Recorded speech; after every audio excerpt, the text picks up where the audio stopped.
Hello everyone, how are you? I hope everyone is having a wonderful day. Welcome to my channel, The Last of Us 24 and new video your favorite series, The Last of Us. HBO's adaptation of the popular Naughty Dog video game, The Last of Us achieved great success, proving that one other video game adaptation made two primary mistakes. The Last of Us Season 1 introduced fans to Pedro Pascal's Joel and Bella Ramsey's Ellie, with some smaller practical plot changes while keeping some of the franchise's most beloved moments intact. Since The Last of Us Season 2 is confirmed, it's clear that audience reception is positive. While The Last of Us did steer away from the game sometimes, it was typically for the better and didn't detract from what fans enjoy about The Last of Us Part 1. Namely Joel and Ellie's dynamic.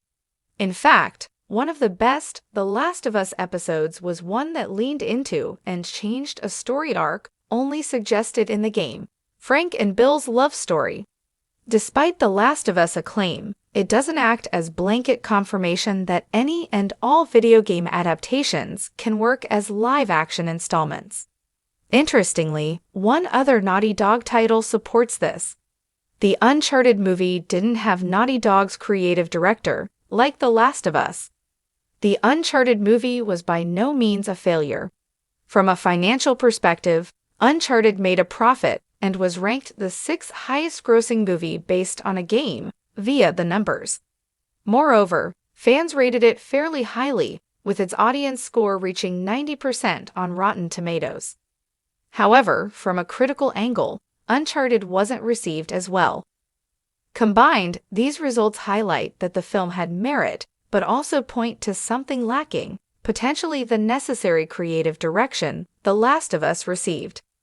Unlike The Last of Us, Uncharted wasn't given the same hands-on approach from Naughty Dog or the studio's head of creative, Neil Druckmann. The film faced development hell for over a decade before entering production. When Uncharted was optioned in 2008, Naughty Dog handed over most creative control. Druckmann himself shared, "I helped create Uncharted, but it didn't come from me the way that The Last of Us did. If a bad version of The Last of Us comes out, it will crush me," via The New Yorker. This involved championing the inclusion of specific plot points in The Last of Us, and having him co-create the show with Craig Mazin, who created HBO's Chernobyl. The Last of Us series was more faithful to its source material than Uncharted.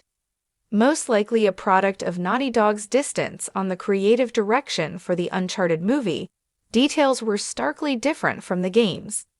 Granted, the Uncharted movie needed to make some changes since the games were already very cinematic, but some differences were unnecessary.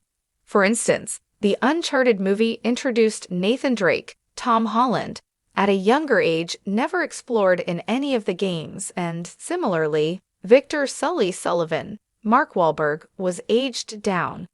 The film also reimagined how Sully and Nathan met, at a bar instead of in Colombia trying to steal a rare treasure. The Last of Us, on the other hand, mirrored the game's chronology, including plot points like Joel meeting Ellie before traveling across America and Ellie defeating David. An exception was the inclusion of Episode 7 based on the game's DLC Left Behind, which formed the basis for one episode, when Joel was incapacitated after an injury. Uncharted blurring together all four games with mere nods to villains and story beats, while also ignoring other elements, was not as strong an introduction to a cinematic offshoot in the franchise. For example, Elena, who Nathan met in the first game, was not included at all. How Uncharted 2 could learn from The Last of Us. Although sequel news is very scarce, the most recent Uncharted 2 update from Wahlberg confirmed the script has been written.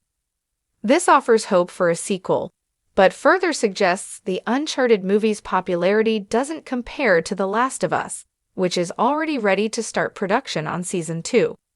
Thus, Uncharted's story should ideally focus on Sam Drake and Nathan's relationship.